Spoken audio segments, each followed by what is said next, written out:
মাছে ভাতে বাঙালিদের জন্য এই একটা সমস্যা। এই দেখুন, মামলা করতে এসেছি দক্ষিণ ভারতে। দক্ষিণ ভারতে এসে যে একটু মন মতো মাছ ভাত পাবো বা ভাত পাবো, সেটাই সমস্যা। এই একদম রয়েছি ব্যাঙ্গালোরের সিভিল কোর্টে। সিভিল কোর্টে উকিলবাবুদের ক্যান্টিন, এখানে খাচ্ছি। তো মানে খাবার দাবার মন মতো পাওয়াটাই এখন হয়ে গেছে চাপ, বুঝতে পারছেন? মানে মামলা করতে এসে যত কত রকমের অভিজ্ঞতা হয়, তারই একটা দৃষ্টান্ত আর কি।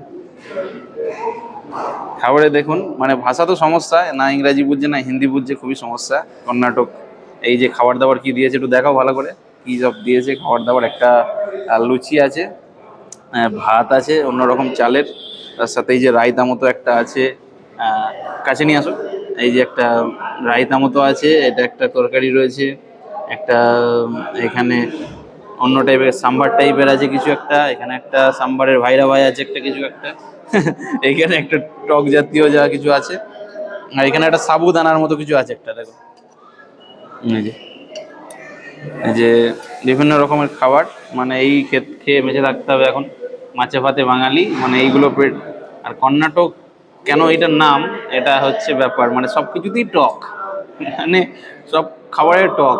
এই খেয়ে বাঁচতে হচ্ছে, মানে পেট তো ভরছে, মন ভরছে না, এই হচ্ছে বড় কথা। ঠিক আছে, এই ছিল আপনাদের মানে হাসি মজাকের মধ্যে একটা ভিডিও। তো লিগ্যাল আলোচনা তো হবে, আইনি পরামর্শ হবে, আপনাদের সাথে আবার দেখা হবে, ব্যাঙ্গালোরের বিভিন্ন বিষয় নিয়ে আইনি কথাবার্তা চলবে। ভালো থাকুন, আবার কথা হবে।